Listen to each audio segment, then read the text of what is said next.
नमस्कार प्यारे बच्चों। अब आप इस विषय के वीडियोस एक साथ भी देख सकते हैं। इसके लिए वीडियो के नीचे मेरी चैनल का नाम है। चैनल में जाके प्लेलिस्ट में जाएंगे तो इस विषय के वीडियोस एक साथ देख सकेंगे। तो बच्चों, आज के वीडियो में हम सीखेंगे हिंदी कक्षा 7 द्वितीय सत्र का पुनरावर्तन 1। पुनरावर्तन यानी रिवीजन। री यानी दोबारा, विजन यानी देखना, तो दोबारा देखना। और पुनरावर्तन, वर्तन आवर्तन यानी फिर से एक का एक आवर्तन होना, यानी हमें है वो दोबारा देखना है। यानी हमने जो अब तक के 1 से 5 पाठ सीखे हैं वही दोबारा सीखने हैं। रिवीजन करने से हमने जो सीखा है वो याद रह जाता है। यानी हमें सभी विषयों का रिवीजन करना चाहिए। तो सबसे पहला प्रश्न है, प्रश्नों के उत्तर दीजिए। तो पहला प्रश्न है, मनुष्य क्या क्या कर सकता है? तो इसका जवाब है, मनुष्य पहाड़ों को तोड़ सकता है, वह नदियों के बहाव की दिशा मोड़ सकता है, वह मिट्टी से अमृत निचोड़ सकता है, वह धरती और आकाश को एक कर सकता है। इस प्रकार मनुष्य असंभव लगने वाले काम भी कर सकता है। दूसरा प्रश्न है, बेटी की क्या क्या तमन्ना है?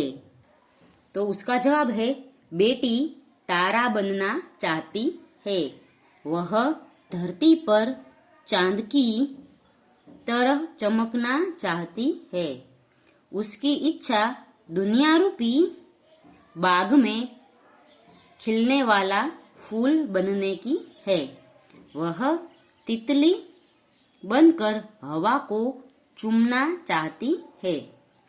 इस तरह बेटी के दिल में कई तरह की तमन्नाएं हैं।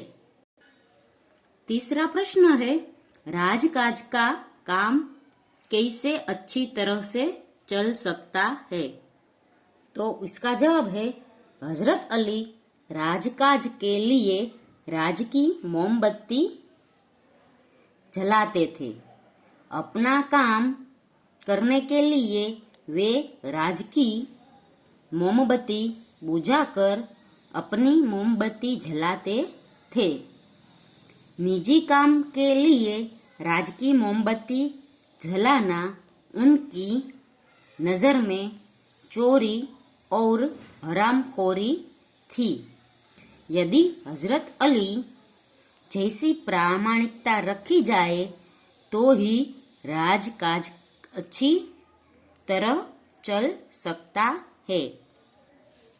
चौथा प्रश्न है, चौथी स्त्री का बेटा सचमुच हीरा था, क्यों?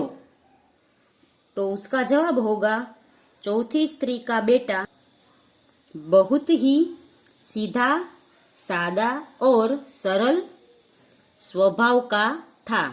उसने देखा कि माँ सिर पर पानी से भरा घड़ा उठाए आ रही है, तो उसने अनदेखा नहीं किया।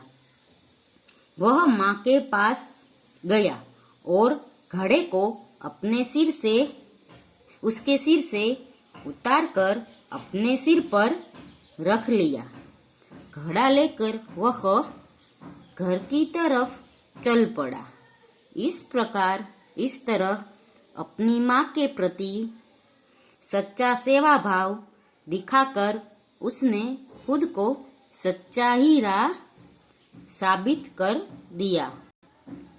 पांचवा प्रश्न है, अगर आप माता पिता को कौन कौन से काम में मदद करते हैं?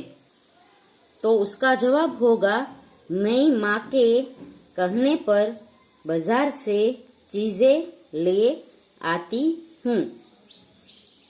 इन चीजों में शाक, सब्जी, दवाएं, फल तथा अन्य वस्तुएं होती है। मैं घर की साफ सफाई में भी माँ की मदद करती हूँ। धोबी के यहाँ से उनके कपड़े ले आती हूँ।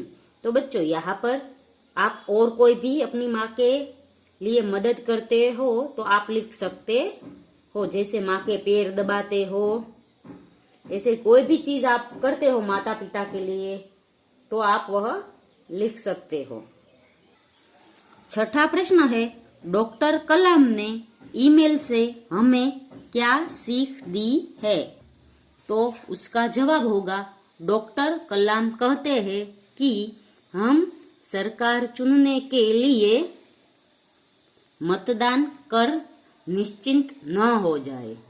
हम ऐसा न सोचे कि अब हमारी सारी जिम्मेदारियां चुनी हुई सरकार उठाएगी, हमारे सारे काम सरकार करेगी और हमें कागज भी कूड़ेदान में डालने की तकलीफ नहीं उठानी है।